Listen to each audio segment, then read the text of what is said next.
Welcome, everyone. And now we're recording. Welcome, everyone. I'm Toni Kirkpatrick with Latinx in Publishing. So happy you all could join us. I see some familiar names. Hello. We are celebrating our 10 years this year, and so happy to again partner with the Brooklyn Book Festival and put together this terrific panel, which has Latinx authors and Latinx publishing professionals to discuss their progress and obstacles over the last 10 years working in the publishing industry. So thank you for joining us. I am an editor, recently moved to Diversion Books, where I'm acquiring thrillers and sci-fi fantasy. So all you agents out there, please keep me in mind, and I need more Latinx authors to consider, and an author too. So really excited to talk with our folks on the panel. I'm going to briefly introduce them now because we have a lot to cover. We have Alex Espinoza, who is a queer writer from Tijuana, Mexico, raised in Southern California. His novels have received wide critical acclaim, and his short stories and essays have been published in various magazines, including the New York Times Sunday Magazine, Los Angeles Times, and Virginia Quarter Review. His newest novel, The Sons of El Rey, out from Simon & Schuster, is about Mexican luchadores. Welcome, Alex. Thank you. Thank you for having me. It's great to be here. And we have Cristina Garcia, an award-winning author of 8 novels, 2 Latinx anthologies, books for young readers, and a collection of poetry. She is also a working playwright with recent productions in DC and California. Cristina's latest novel, Vanishing Maps, is a sequel to her debut novel, Dreaming in Cuban, set 20 years later. Welcome, Cristina. Thank you. Pleasure to be here with you all. And we have Irene Vázquez, a queer Black Mexican-American. By day, Irene works as an associate editor at Levine, Querido, where they edited the USA Today bestseller, The Free People's Village. By night, Irene is a Pushcart Prize and Best of the Net nominated poet. Welcome, Yay. Irene. Hi, everyone. I'm so happy to be here. And we have Marietta Zacker, who has worked with books, authors, and illustrators throughout her career, studying, creating, editing, marketing, teaching, and selling. She supports independent book selling, believes in libraries, and takes pride in her work as a Latina in the world of publishing. Welcome, Marietta. Hi, everyone. I just discovered the reaction button, so I'm going. Oh, there we go. Don't forgive me. Okay. All right. I love the balloons, Cristina. Gracias. All right. I'm like, wow. We're feeling the love. Okay. So I would love to hear about your journeys in this crazy world of publishing. Where were you 10 years ago? Where are you now? And what has it been like? And what changes have you seen and felt personally? Irene, do you want to start us off?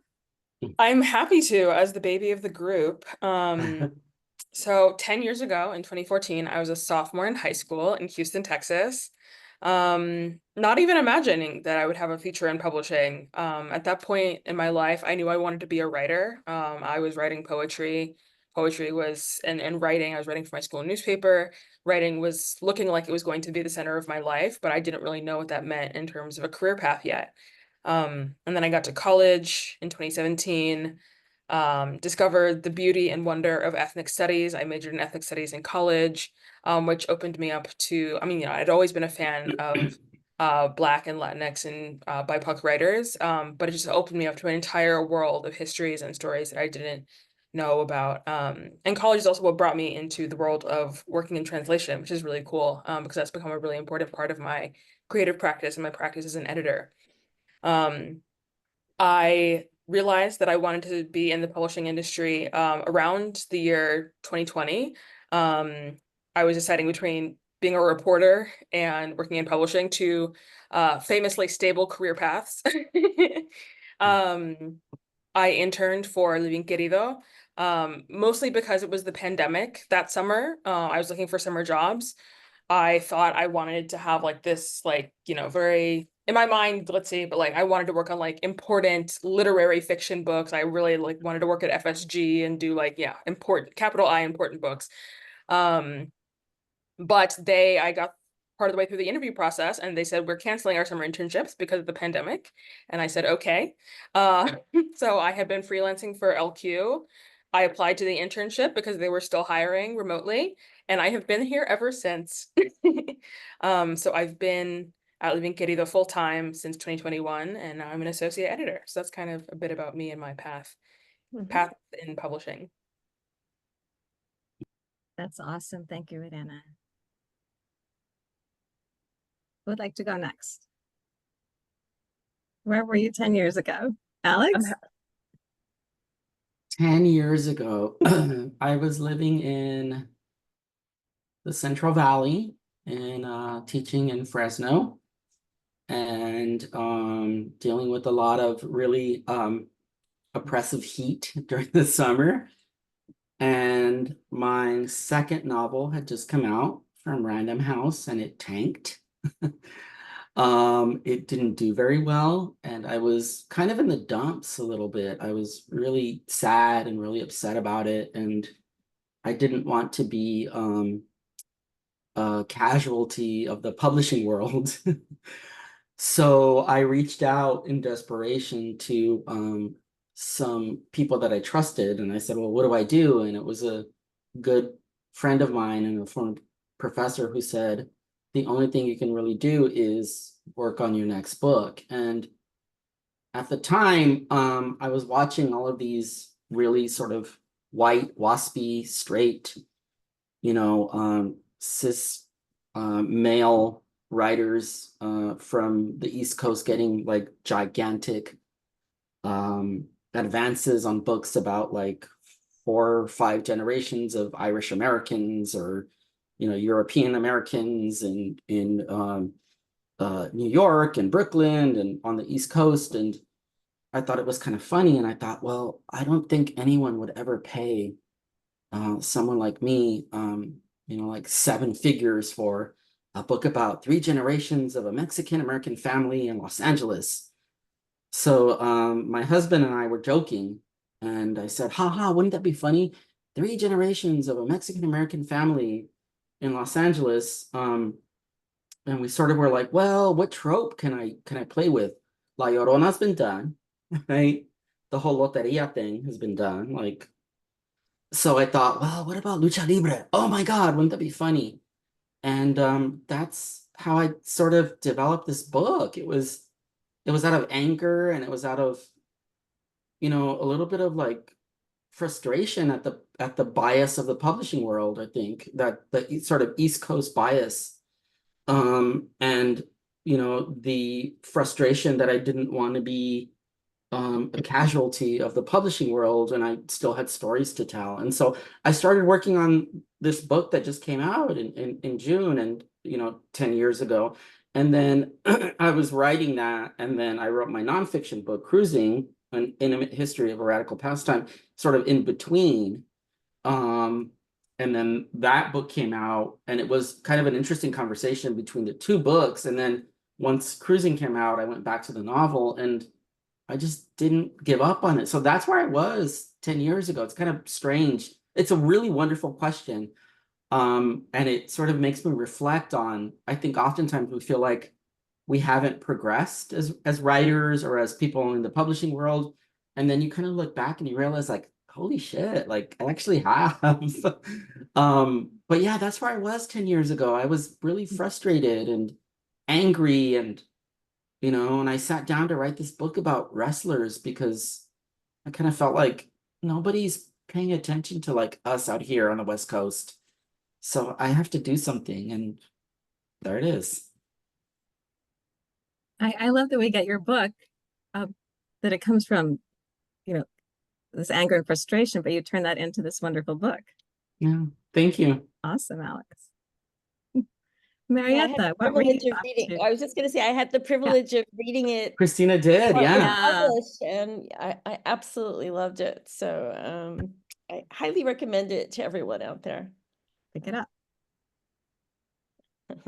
Love that. Yeah. So 10 years ago, I was an agent.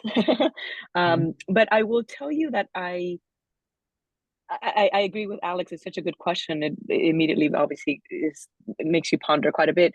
And I remember thinking back in 2014 that I had started agenting, or I jumped into agenting from editorial, in the hopes not to be a gatekeeper, which is a very famous word that they give to agents that I don't really love. And I remember wanting to jump into agenting so I can tap people on the shoulder. And that was what I felt was my role. And I actually started with a colleague of mine, or I should say a peer of mine from high school, that I remember back in, I went to high school in Miami, and I remember that he was a writer, and he would share these stories, these short stories that he would write. And he was the first person that I tapped on the shoulder. And I said, Alex, his name was Alex, not this Alex, but another Alex. But I said, Alex, you remember those stories that you yeah, he's like, yeah, those, oh my gosh, how do you remember that? I'm like, of course I remember them. I said, you need to bring those back out. And I felt like that was really the role that I needed to play, because what I noticed on the editorial side was that there was conversation about multicultural books, and things that, as we know now, through the many stages of the opening up of the publishing world, and opening up in quotes for sure, but the opening up of the world of publishing, that, you know, once somebody checked off the box, and the box was checked, and so therefore we didn't need another one of those.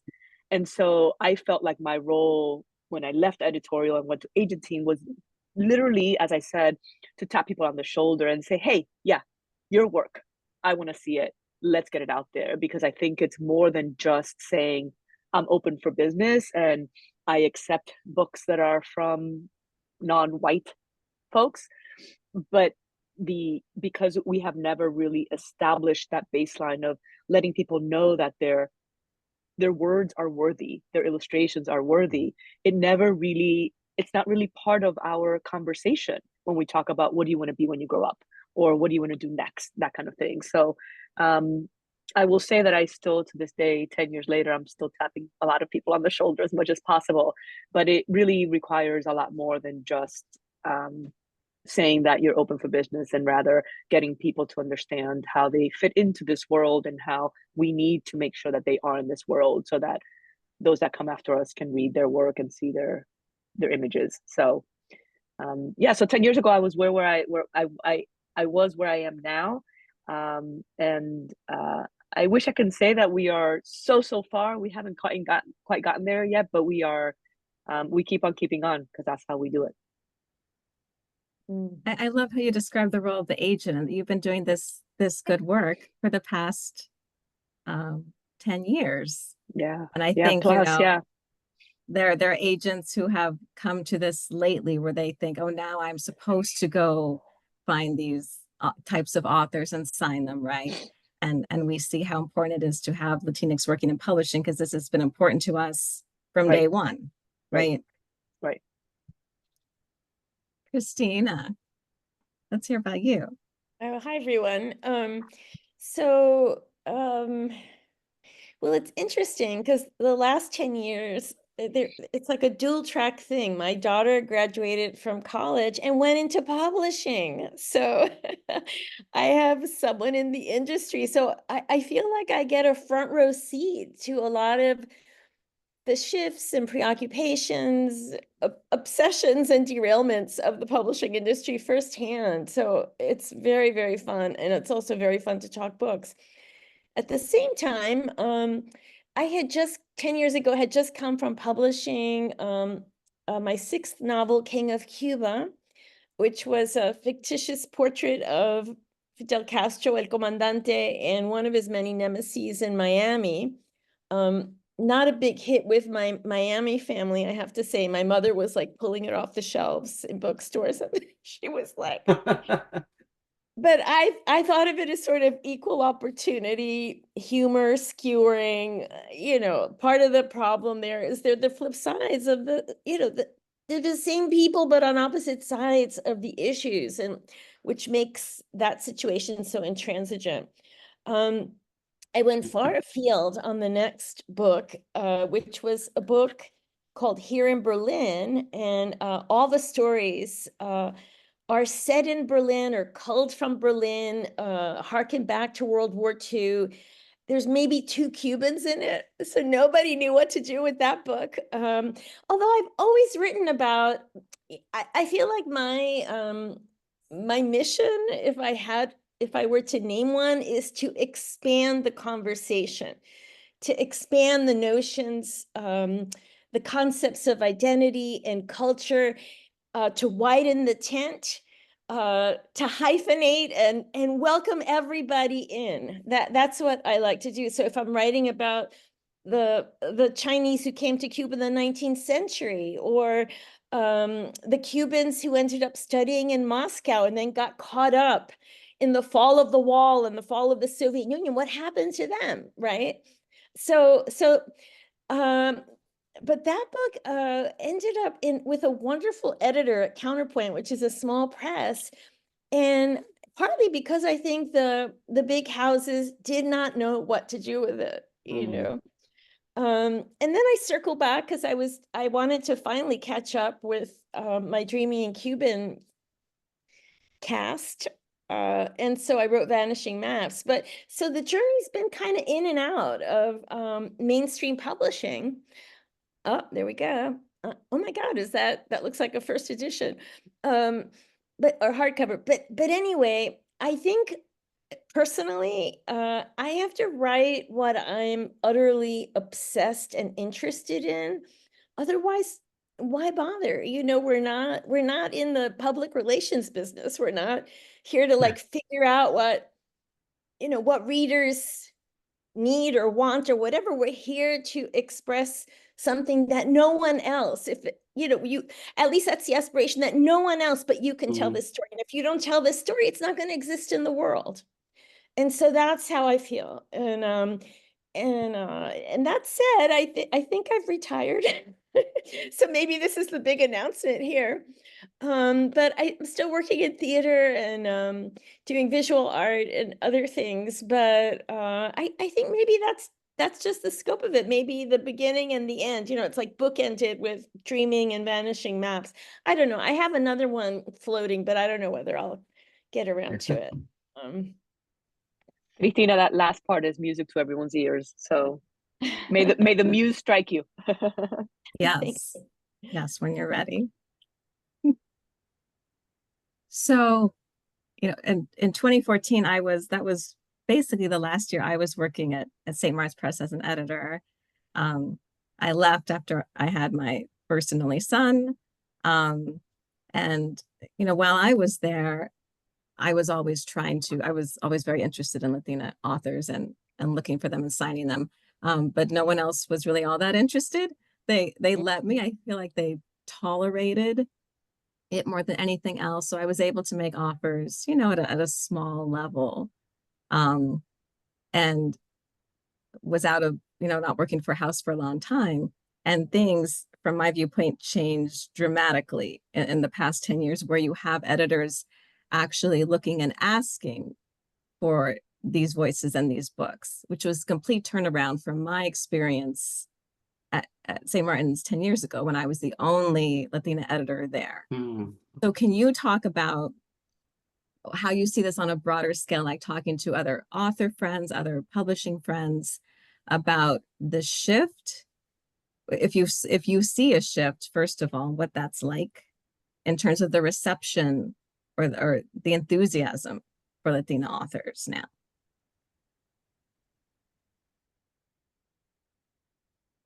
Is that to all of us or some of us or anyone? To anyone who wants to answer or chime in on any part of that.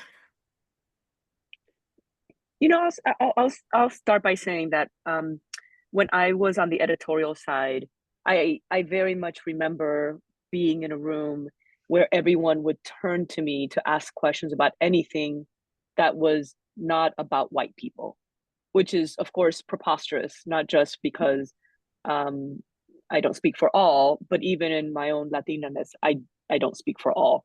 So I very much remember those many moments where people were like, so Marietta, or, you know, Marietta, what do you think? And I'm like, okay, wait, hold on. And how do you both shy away from that conversation, but also answer it, because the last thing you want is for them to not have that conversation. So I remember that, and I do think that, as we say, and it sounds so cliche these days, but it is so true that representation matters. Because we had very honest conversations at times about how I couldn't answer those questions necessarily, and how I shouldn't be asked to answer those questions, and who else do we need to bring into the room, and how do we do that? So the more real questions about how do we change the system, rather than just get the questions answered and check those boxes. So I think that, I don't want to make it sound like that has all been fixed, because I don't think that that's true. But I do think that there has been more of an effort, and certainly there is less of a pull to just turn to one person and ask them the question, and then feel like they have gotten the answer that they need in order to move forward or not move forward, and that kind of thing. And listen, we can sit here and talk about a lot of things that have happened very recently, where there was still only one person in the room, and sometimes that person was silenced, so even they couldn't speak. But I do feel it's gotten slightly better, and I think we are more aware of where the pitfalls are, and I think people in the room sometimes look around and say, wait, we are missing people here, which does mean that there's still a lot of work to be done to get people to the room. But it really has, I think there has been more of an awareness and more conversation around it. And I think certainly on the editorial side, people are more, they're more willing to say, hold on, we need more voices here. So that's been my experience. Thank you. Well, I'll chime in if I'm not cutting anyone off. Go for it. Yeah, I mean, I could sort of harken back, because my first book was published in 1992.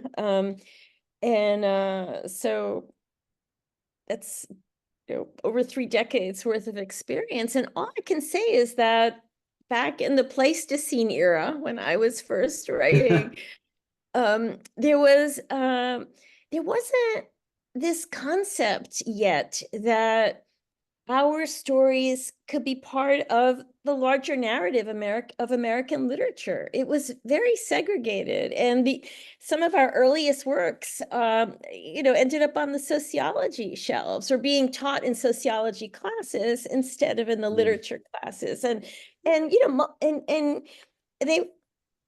could. Our books could work in lots of different kinds of classes, right?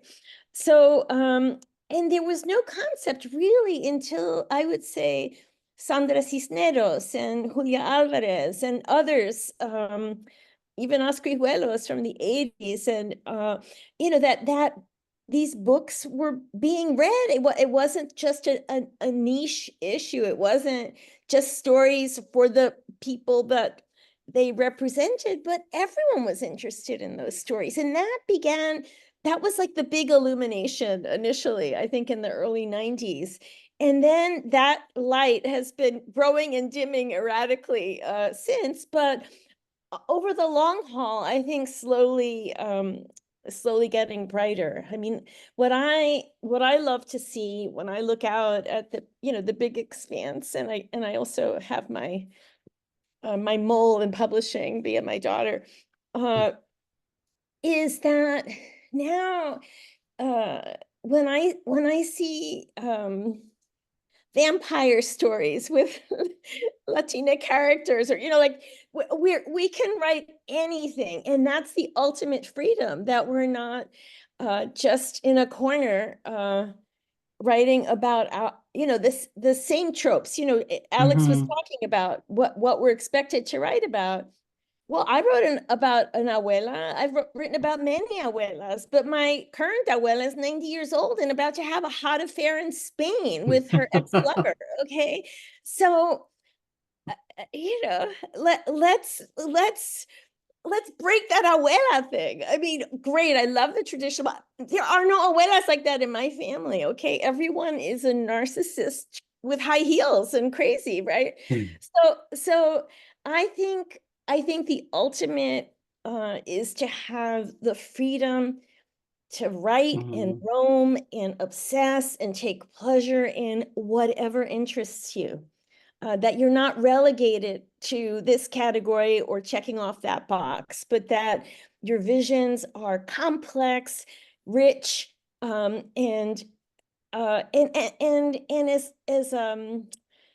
as crenellated as the many cultures we come from. Mm-hmm. Yeah, I can go ahead and chime in as well. I think there's two things that I wanted to address. One is that because I work in children's books, two of the things that are really cool about that is that being the age that I am and working in children's books, the books that I read as a kid, many of those creators are still writing incredible books. One of my favorite books when I was a child was Esperanza Rising. And last year at the Newbery Caldecott Legacy, I got to meet Pim Munoz-Ryan, which was like a huge, like, I was Wonderful. absolutely starstruck. And so I've kind of gotten to see, but I remember when I was a child, like that was the book, like that was the Mexican book, was Esperanza Rising. Poet X wasn't published until I had gotten into college. And so I've gotten to see kind of that sea change from when I was like, you know, very rapidly in the grand scheme of things. But I remember like not like and seeing those people continue to be creating and now having their works accepted in a very different way and be part of a much be part of the fabric of things and part of the conversation the way that they weren't when I was a kid has been really, really cool. And to see those people get their flowers, it's been really, really rewarding. Another thing that's been really, in thinking about like, you know, Elizabeth Acevedo and the Poet X, something that's been really lovely is that Afro-Latinidad and like the different facets of Latinidad has been much more a part of the conversation than it was when I was a kid. Like, and it's so refreshing. It's so immensely refreshing to see all the different variations and experiences within the umbrella that we know, to the diversity that we know to be the Latinx experience, start to get reflected in the publishing industry. And I think there's still a ways to go. Of course, there's always more work to be done, but just knowing how, like, because of those incredible like trailblazers that have been doing that work, like there's that's a much different, it's a different conversation than we were able to have 10 years ago, which is really, really lovely. Yeah. Yeah. I think you know, you know, my first novel was published in 2007, and it was with a big house. It was with Random House, and it was, you know, it was like I got this huge book deal, and it was really exciting and crazy. And, you know, I was this sort of, you know, Mexican American from Southern California writing about this weird community in inland Southern California. It wasn't LA, and it wasn't even Orange County. So to get the kind of attention that I got, I think was really fantastic. And they did this simultaneous Spanish publication. It was translated, and it was really great. I think that, I guess I don't want to be a wet blanket, but I think that the thing that kind of worries me a lot of times is that, you know, we're seeing all of this recognition of diversity and, you know, the sort of recognition that our experiences as Latinx people are very vast and varied. But sometimes I worry that the publishing kind of industry doesn't accommodate that, right? It doesn't recognize how to play with that, right? Like, you know, that kind of happened to me. It was like really exciting, like, yay, you know, this guy from LA and all of this, and like, you know, they threw all this money at me and it was really fantastic, but then the infrastructure didn't support it, right? So I think that I'm seeing a lot of like movements towards, I think, recognizing that our experiences are vast and varied, but I kind of worry a lot of times that the publishing world isn't adept at sort of dealing with it, right, in the best ways sometimes. So I always kind of feel like I have to still keep my guard up a little bit, you know, like, and that might seem pessimistic and really terrible of me, but I think that's kind of worth recognizing too, is that, you know, we also have to hold the publishing world accountable in a lot of ways, right? Because we're set in it, you know, we're in the roots already. So I kind of feel like oftentimes there's this like knee-jerk reaction, right? Like diversity, shit, this thing happened. Let's respond by hiring, like there are plenty, like Rayo. Remember Rayo, HarperCollins? Like it was this Latinx published, like they went under, right? I wish that they were still around, right? But I think oftentimes that the publishing world doesn't support those things, like doesn't invest the energy in it for the longevity of it, right? It's just like this knee-jerk reaction that sometimes is like, all right, let's do this thing, let's put a band-aid on it, and then they let it wither on the vine and die, and then the next scandal comes up, and then let's do this. And so it's all knee-jerk reaction. And I think sometimes, like, I mean, Cristina's been in this business a long time, like, and I admire her for that, for publishing in the ups and downs. And it's hard. It's hard, I think, as a Latinx writer, as a queer writer, to be existing in this world. And sometimes I feel like, we also as Latinx writers and as writers in this sort of niche, segment that we sort of populate, we have to also hold the publishing world a lot more accountable, right?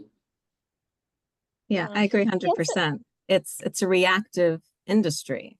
Yeah, I was also going to say that it affects all of us, of course, but in the larger kind of overview picture too, the concentration now. I mean, we used to have so many more publishers, people who could take on smaller projects and sustain writers over time, and now it's been very corporatized. So you have just a few houses. Many of them are not even allowed to compete with each other or within, and it's very bottom line. I mean, basically how can you expect that? I remember I had an editor at Knopf very early on who told me that he had the 80-20 rule, which is he published 20% blockbuster bestseller types so that he can publish what he really wanted. This was Sunny Mehta who told me this.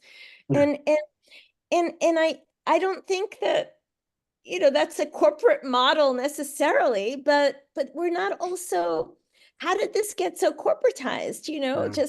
Just like in the music industry and Hollywood and so on. There's still nothing more exciting than cracking open a book and getting lost and time receding, the world receding, and you can't corporatize all of that, right? And so I don't know. I mean, I'm not a business person, but I think we're all suffering, and also in a way, we might get blamed, just the way people focus on immigrants when the economy isn't good or whatever. The people who kind of came last to the party are the ones who are being blamed for the downturns. So, I mean, I don't know. I'm not a business person, but the corporatization, I think, is an issue that works against the intricate, sensitive, culturally rich stories we're hoping to write, have written, and will hopefully continue to write. I could not agree more. And I think the reason why it's so dangerous is because when that happens, everyone falls back on what was the foundation that was there. And the foundation that was there is faulty in nature because it excludes the majority of people that were not on the inside from the beginning. And so we all get left to the side because the structure in and of itself is faulty and broken and racist, and anyway, we could go on and on. So I agree with you 100%, and I think that that's what the editors right now are, and I imagine your daughter feels some of this, where they struggle, because I think on the editorial level they get it, or many of them do, maybe not all, but many of them do, and yet they're fighting this behemoth of an organization that's above them, telling them that it's it's profits over all things, which of course I understand business needs to make money, that's their goal, I get that, but it doesn't allow for that 80-20, and it really and truly means that every book has to be a bestseller.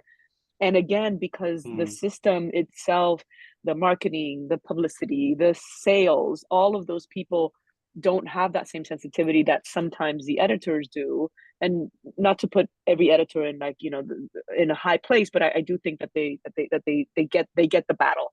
But anyway, when the rest of the people are not in that same mode, then it makes it problematic. So but I think that's why to put the slightly positive spin on it, I think that's why these conversations are important, because we need to not rest on where we have been or where we are, but rather understand that we really do still have a long way to go, and that we have a lot of work to do, and that we have to keep speaking up, because often there are still people who say things like, well, you know, Latinos don't read. And you're like, oh, we're still going there? Okay, let's step back. Let's step back here, you know? So Twitching. You're just hearing that. but it's what I remember hearing that. And we can Amazing. go on and on about Rayo and all of anyway, all of the things that happen in all of those places where it's like, you know, all of a sudden they'll throw that at you and you're like, hold up. But anyway, but we have these conversations, and we have these organizations that help boost these conversations and remind us all that we need to keep talking, and we need to keep saying to people, no, our job is not done yet. Yeah. And that also goes, if I may jump in, sorry, I don't hope I'm not taking up too much of the airtime here, but that's, I think, one of the reasons too over the years why, if I got an offer to, you know, to be a judge on one of the book awards or whatever, I always showed up. I always said yes. And I always felt like it made a difference. And I was ready, you know, when we're getting to the finals, of like going in on my elbows, you know, commando style, and go mano a mano with anybody. Yeah. And I felt like that we have to be in the room, as you know, they're in the room where it happens. We have to be there too, because the conversation will change with us there. 100%.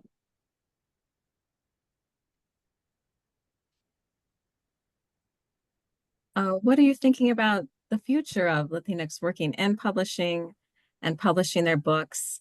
And what do you want to see?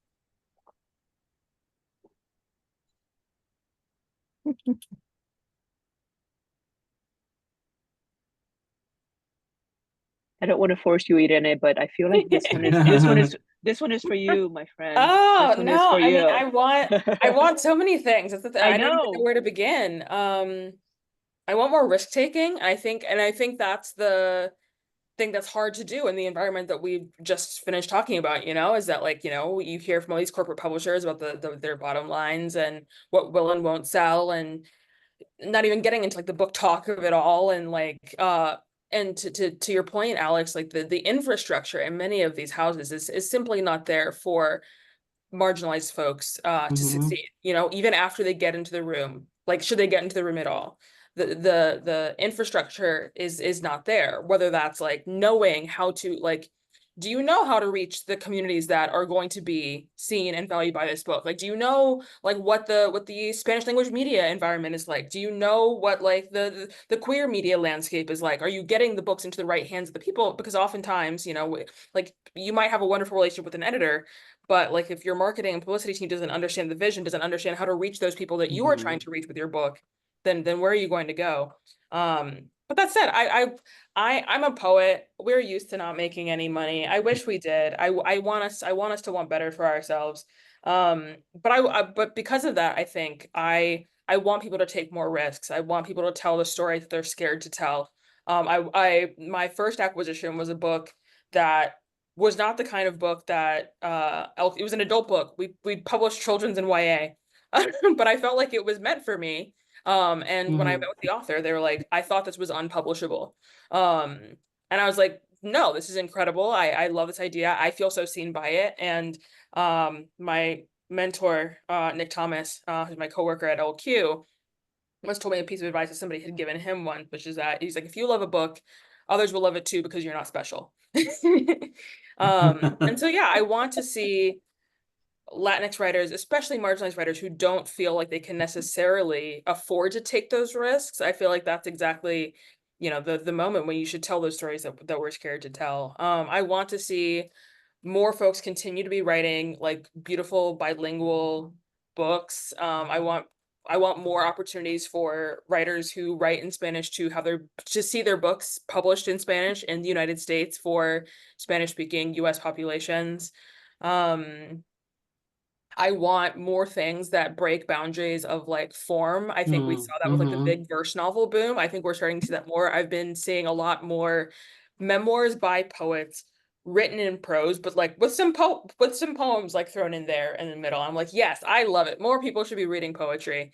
And yeah, I think that's my biggest thing is yeah, doing things, because I think also that what some of the things that I see in my inbox, by people that mean well and that are trying to, you know, make their 15% and like sell the books. I feel like sometimes I get books that are, it feels like I'm seeing a copy of a copy of a copy. I'm like, I can see the seed of an idea here, and I think you were maybe inspired by this thing, but I'm not even like but it feels like, again, like you know, when you get like, I remember I had a high school biology teacher who would like make these like really bad like photocopies from like, and like he had handed down photocopies so that by the time they got to us, they were really blurry.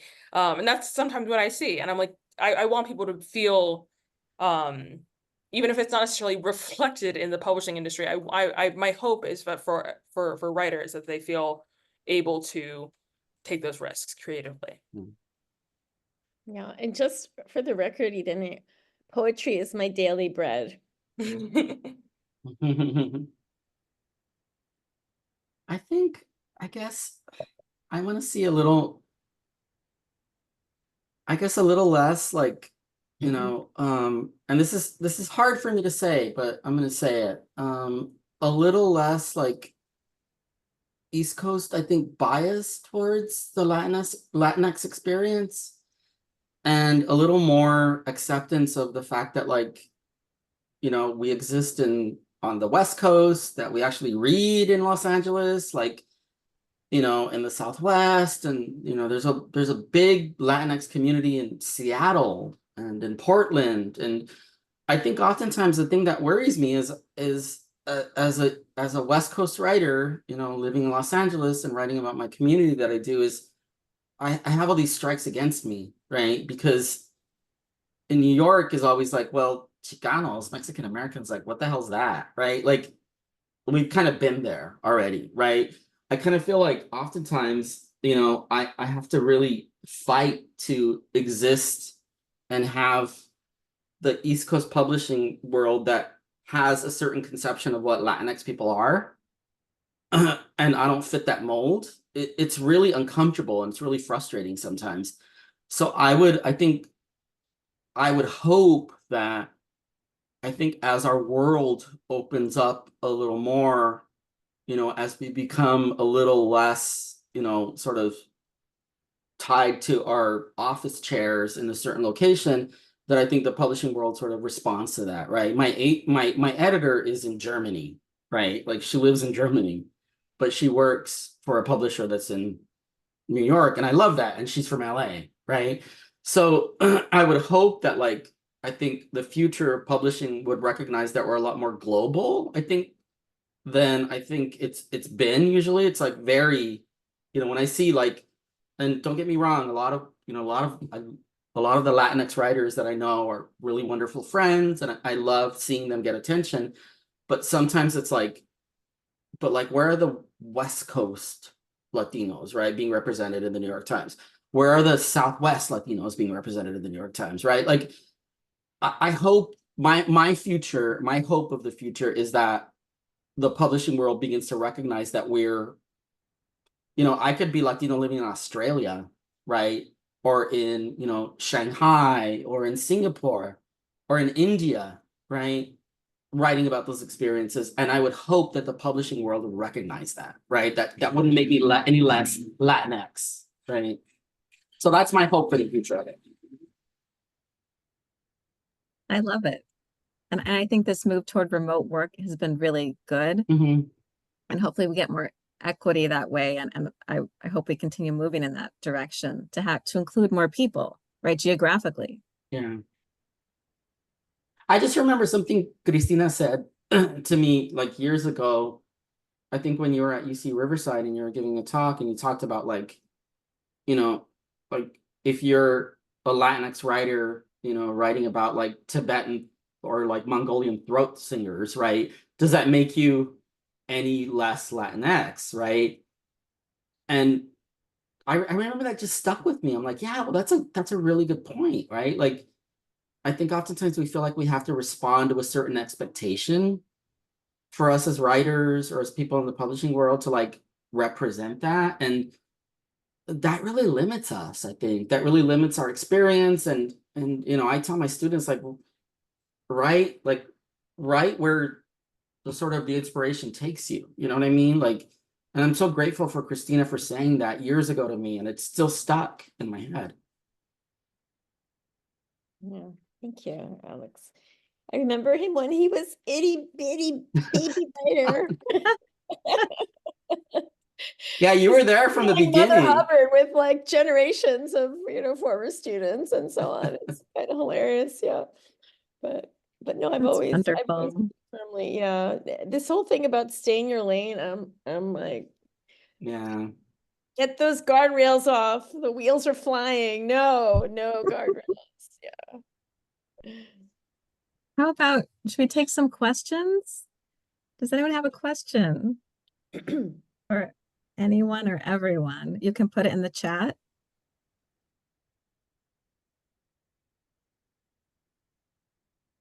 I think Claudia has a question. I've started to type it, but I can ask it if that's easier. Sure. Oh, sure. Okay. I was just curious if there are particular genres where you're seeing the Latino community really find success, and other genres where it's not so much. My sister writes young adult and she's published. I write women's fiction, and I'm just kind of curious about that. What do we think? I feel like the horror space, we're really killing it there. Is that is No, my I was first about to thought. say the same thing. I was just I borrowed my friend's copy of the Hacienda that I need to give back to her. Also tore through Vampires del Norte by Isabel Cañas.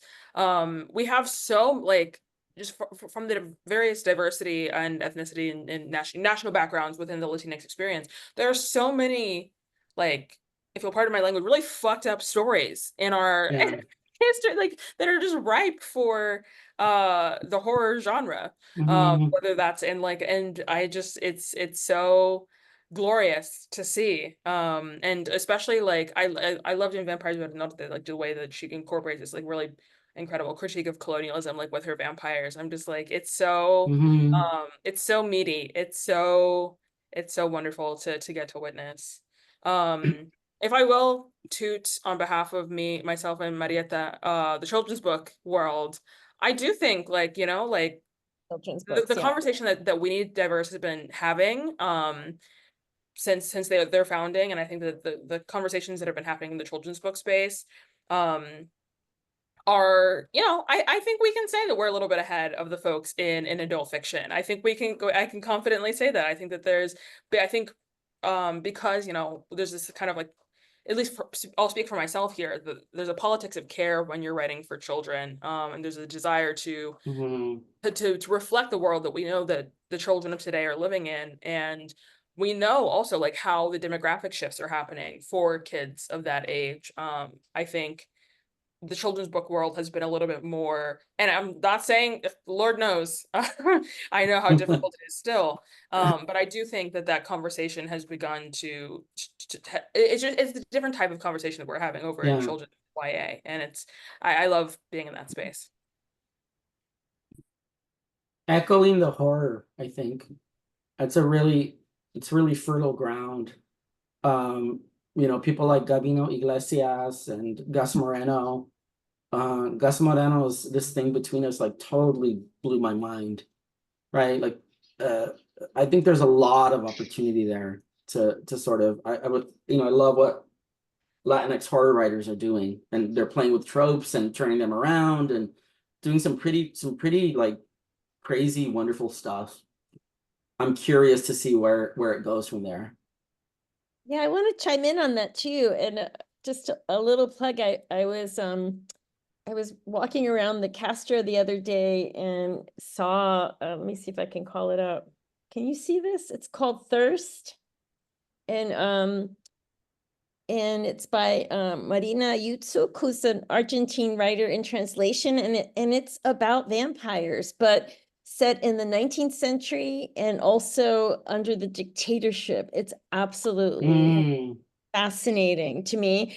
And it was at the LGBT book club choice for this month, and the last bit of crucial information is my daughter bought that book. She brought it up in Spanish, had it translated, and it's just exquisite. So I'm not a vampire specialist, but I really got lost in that one.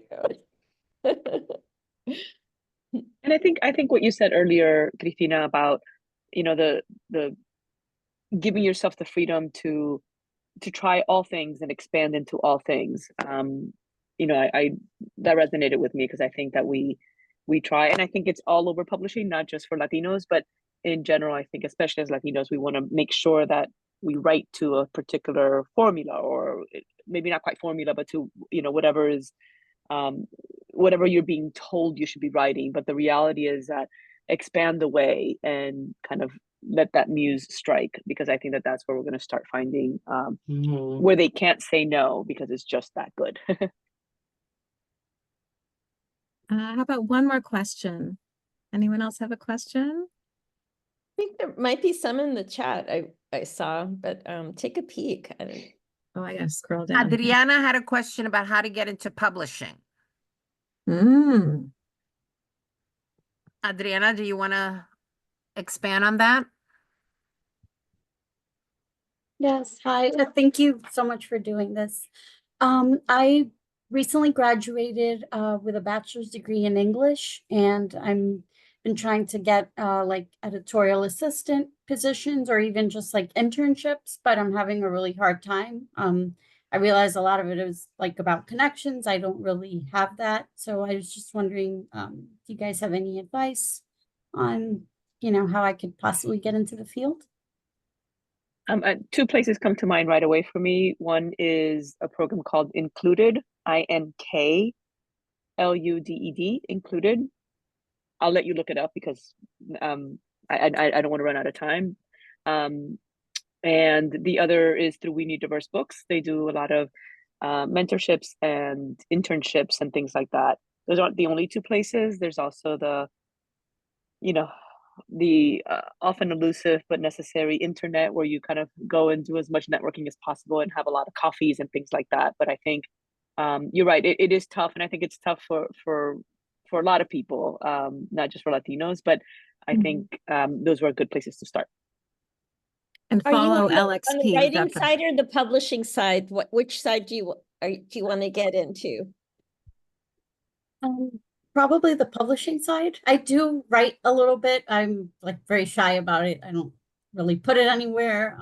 But yeah, I think more publishing. Well, you know, there are these courses that, and I think they do get, I don't know, I think they're flexible, but the Columbia Publishing course, other of these courses that they're 5-week courses that you take in the summer in New York or Boston or whatever. And you get to meet, that is a sort of it's like speed dating or something. It's like you get to meet a lot of people, and also your peers who are going to be moving with you through the industry. So I would look up, I think NYU has one, Columbia has one. I think, is there another one in Boston? The Radcliffe one. You might check it out. I went to the Denver Publishing Institute. Oh, and that directly helped me get a job. Yes. I had to move to New York and live with a friend for a while, and just search and network. But then, you know, the person interviewing me, he knew the program. So like, oh, you went there. And it was just like a way in. It shows your Think interest. about it, investigate that a little bit. That might be a way in. Yeah.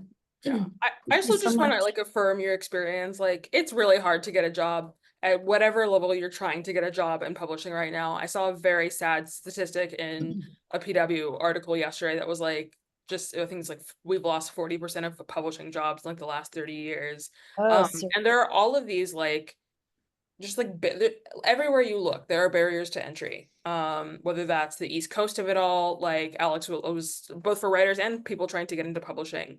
I think I was actually really lucky, like both unfortunate and lucky, in that when I was trying to break in, everyone was suddenly forced to be remote in 2020, and so it kind of really did, like, for that, like, even though things are still remote, it's not always the case anymore, and so it really did kind of like level the playing field a little bit in a way that I was able to benefit from. But yeah, the places that Marietta mentions are great places to start, included WNDB, the We Need a Diverse Book internship program, I will say specifically, like, provides funding, which is oftentimes like one of the big barriers to entry. They will give you money, like they partner with internship programs that have to be paid. And they will also give you money in addition to that, as well as mentorship, because that's the reality of like trying to break into this industry. So yeah, you can also message me and I'll give you my email and we can chat. So there's a message in the much. chat from Rose to everyone, and to Adriana in particular, saying there's so many opportunities. I can send you information if you want to connect. So make sure you guys swap things. And Rose, I saw you have a question for me too. I'm not going to put on any more of those huge conferences. Although I put on 2 of them, and then also 2 in Washington State, and I don't know. I'm so sorry about that, but I'm glad you had a great time. If I could just say one last thing to Adriana and anyone else that's thinking about trying to get into the industry, like, the fact that you were able to ask a question today is just like so valuable. Like, don't be afraid to, like, when you have those opportunities, because they're not always going to come up, when you're at a panel, when you're at a festival and you have a chance to interact with a writer or someone in the industry, like, humbly and kindly just be like, hey, I'm a young person trying to get into publishing. Can you tell me about, and that will go a long way. Like, it is a people-focused industry. And so just, giving yourself a little bit of that nerve. I know it's hard to talk to strangers in that way, but like, a little of that will go a long way. Absolutely. Thank you, everyone, for joining us. Thank you to our panelists. LXP, we're a nonprofit. We run on donations. Please follow us. We have a bookshop page. So if you want to support LXP and independent bookstores and Latinx authors, you could buy Alex's and Christina's books. You can go there, and there's actually, for Latina Heritage Month, 50% off over 50 titles, adult children's books, fiction, nonfiction. So that's my plug for LXP. Thank you so much. Continue supporting Latinx authors and people in the publishing industry. And we just want to uplift our community so we can continue doing the good work that everyone here on this panel is doing. Thank you so much.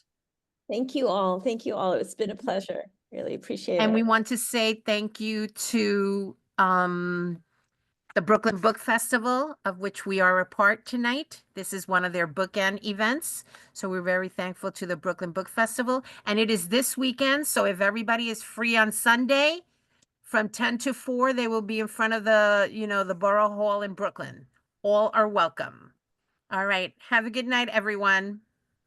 Thanks, Bye, everyone. everyone. Bye. Bye. night. Bye, For all who everyone. showed up too. Okay. Bye. Bye.